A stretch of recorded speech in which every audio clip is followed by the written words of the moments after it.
Blir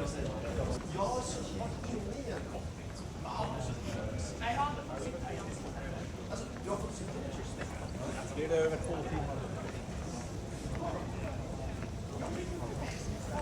Vänta får jag fråga de här som sitter i det om de vill åka hem eller om ni vill göra det. Ja, det är det.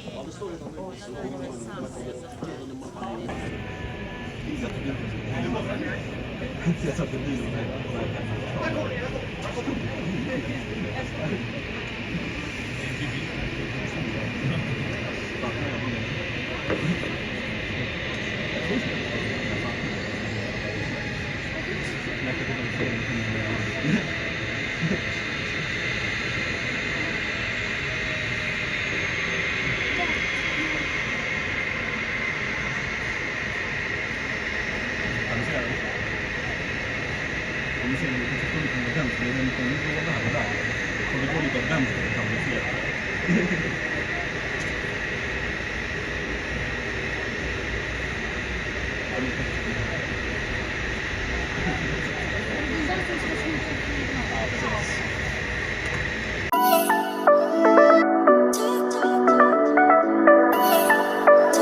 Good evening and welcome to us at SAS and this flight SK737 bound for Oslo. This is a very special flight for us in SAS because today we are saying goodbye to the Boeing 737 family, an aircraft that has been in SAS service since 1998. It is a great honor for all of us in SAS to be sharing this special moment together with all of you, and we are shortly ready for boarding and we'll be back with more information shortly. Thank you, and once again, welcome to SAS. You know, all have been waiting to go on board with this very special flight.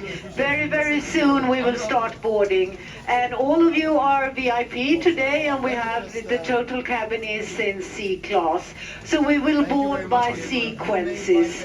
So when we start, we will welcome passenger seated from rows 20 through to 25. I get back to you shortly. Very, very special flight.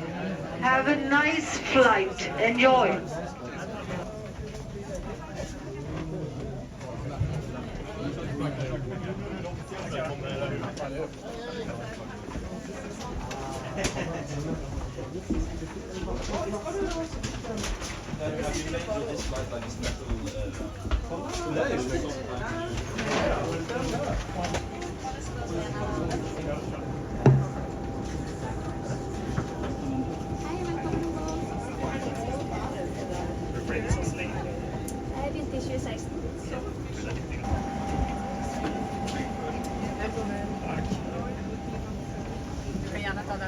Ska vi ta en bild? Nej, välkommen. Du vill väl också ta en bild kanske? Ja. Nej. Får ta bilder. Ja. Ha en god tur. Absolut.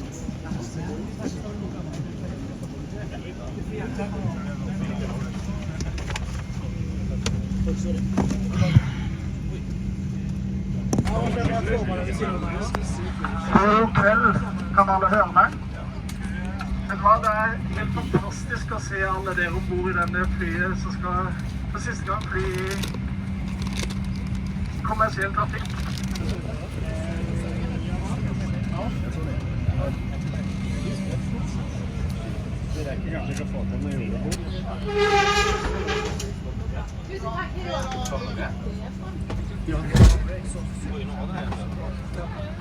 Cabin crew on doors, cross check and report. Redningsvesten finner du under stolen. Ta vesten over hodet. Legg båndet rundt livet. Fest spennen og dra igjen stykket for å stramme til. Det er først når du forlater flyet at du blåser opp vesten ved å dra i stroppen. Trenger redningsvesten mer eller mindre luft, kan du benytte munnstykket. Dette flyet har 6 nødganger. Det er 2 bak, 2 over vingene og 2 foran i kabinen, og det er merket med opplyste skilt. Lys i midtgangen vil vise deg veien ut. Legg merke til hvor din nærmeste nødgang befinner seg, da den kan være rett bak deg. Ved en evakuering skal all håndbagasje forbli ombord. Så stille tror jeg aldri det har vært i kabinen noensinne under noen sikkerhetsdemonstrasjon, så vi takker så enormt mye for oppmerksomheten og riktig god tur med oss til Oslo.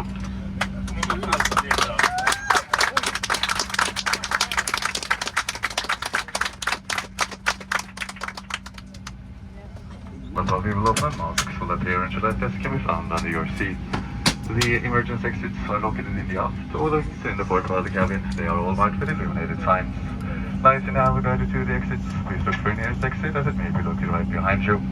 If you are charging electronic equipment, be sure to monitor your device during charging. Contact the crew member if your device may consult or reduces smoke.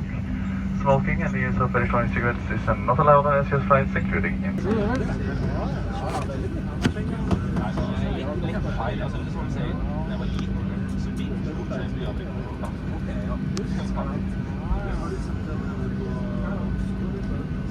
Får vi brannbilsøyla?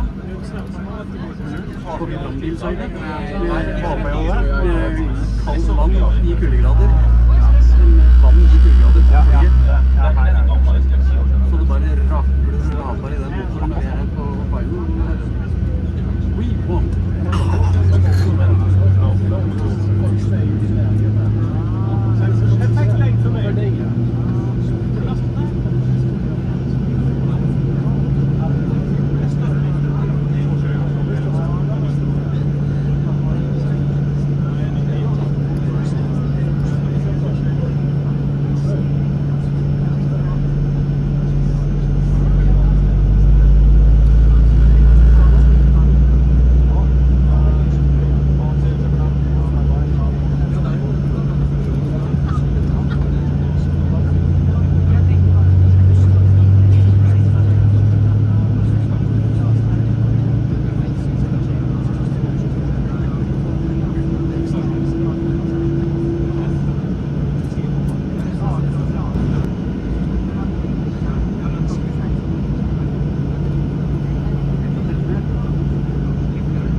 Ok, kjære gjester, det er en stor begivenhet for oss her i SAS. Er dere klare for siste tur med styrtetiv? Så hører dere. Kom igjen da!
a small chocolate on the way to Copenhagen.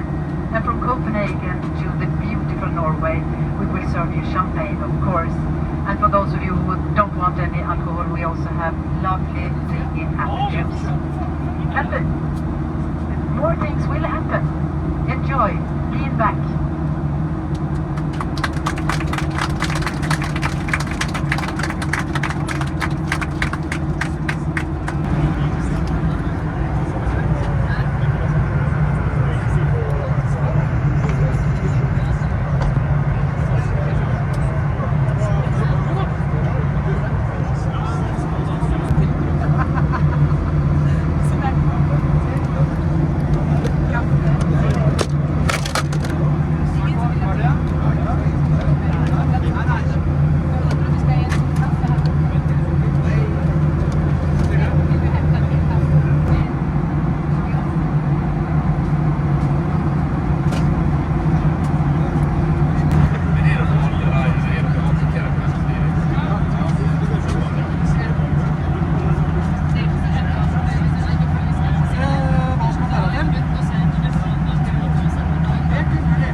And before that we come through the cabin now with the waste trolley.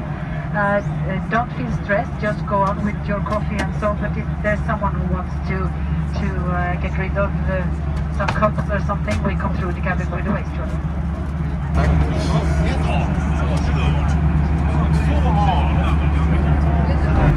Dear travelers, although we have no plans of touching down in Copenhagen, we are preparing the cabin as if we were going in for landing. So therefore we ask you to raise your seat bucket tables to the upper position. Use records must be disconnected from the seat, and please do ensure that the window shades are open. Cabin baggage must be placed either on the seat in front of you or in the overhead compartment. Items heavier than 1 kilo, for example a laptop, must be safely stowed away in your cabin baggage. Thank you. From Cockpit, the first officer, and just here to give you some fun facts before we land. This flight plane, Lima November Romeo Bravo, arrived in CSS on the 13th of July 2007, which is going to be a total of 5,973 days since delivery. The first commercial flight for Romeo Bravo was on the 30th of July 2007, and when we are landing in Oslo later tonight, it's going to have a total of 31,499 landings, with a total flight hour being 42,251 flight hours. In total, Romeo Bravo has had its wheels changed 243 times. I hope you're now well seated and ready for the low approach.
aircraft is for you guys.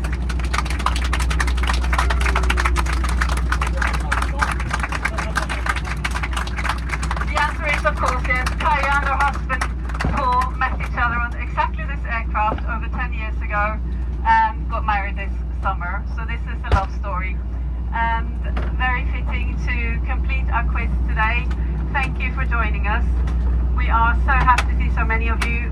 We're very happy. We're sad to see this aircraft go, but we're also very happy that we will embark on the next part of the SAS journey with even lower emission aircraft, the sustainability journey that will take us towards net zero emissions in 2050.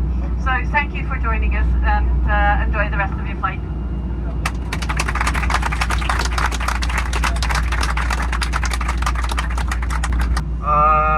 Så jeg bare tenkte å si noen ord egentlig, fordi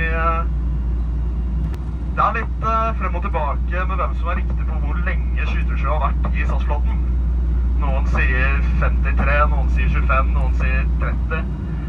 Det er jo det som er litt enda mer spesielt med denne turen i dag. Regner vi med Bråtens som ble kjøpt opp av SAS i 2004, så er skytersjøhistorien i selskapet 53 år. Men første skytersjøen kom da i 30. august 1998, med skytersjø 600. Så jeg var på SK737 også. Skulle selvsagt være med på den her også.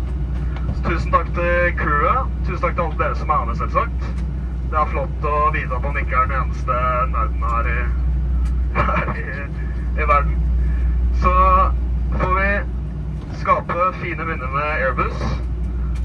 Og så får vi bare tenke at det er flott at i det minste disse flyene skal fortsette å fly videre i Canada med Canadian North. Mest sannsynlig mange 10 år til. Så bare nyt resten av turen. Takk for at du hørte på meg, og så ja, det var det.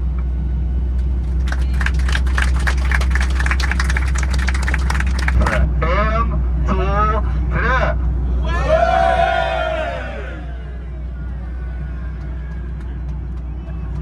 Hurra på deg som fyller!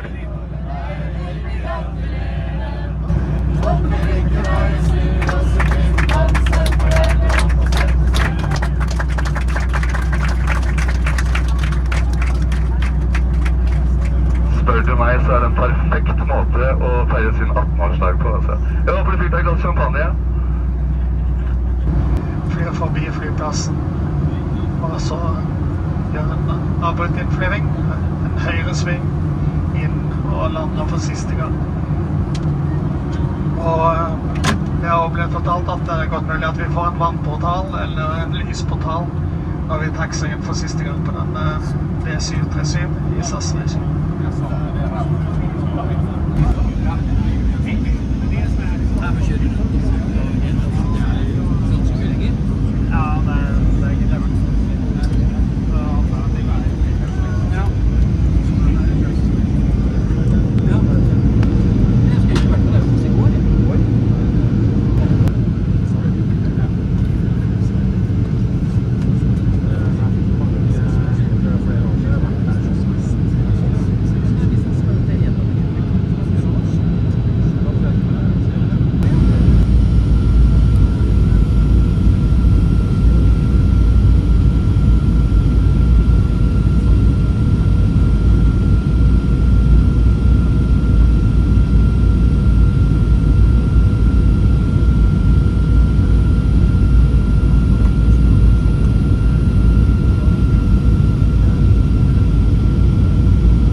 storrygg og bord i lodret posisjon, samt rømningsvei fri fra håndbagasje inntil skiltet med sikkerhetsbeltet er slukket.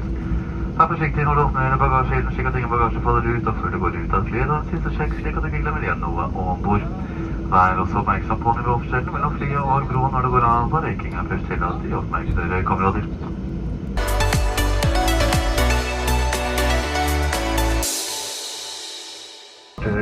Reach out to a special shout out to the Boeing 737 who has flown for SES for many years, and for myself 10 years of both ups and downs. I do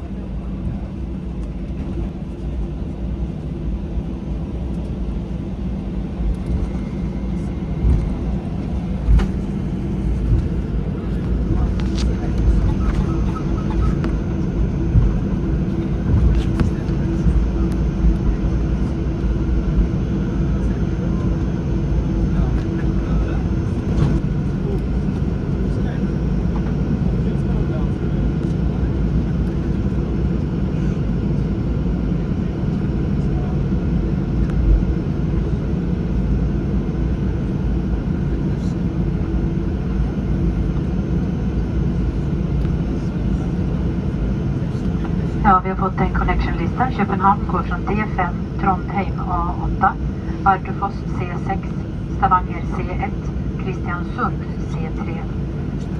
Connecting flights to Copenhagen D5, Trondheim A8, Bardufoss C6, Stavanger C1 and Kristiansund C3.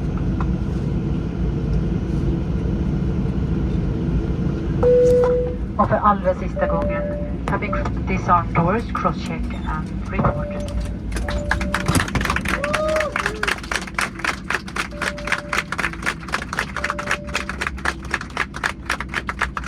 Där ja.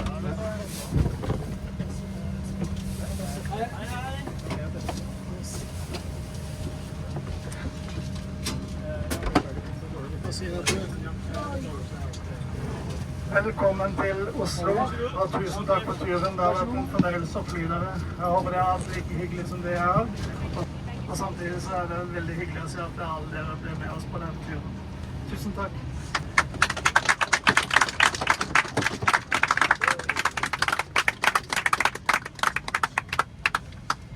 Ha det, takk for nå. Ha det. Vær forsiktig så du ikke sklir.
Hva gjør vi da?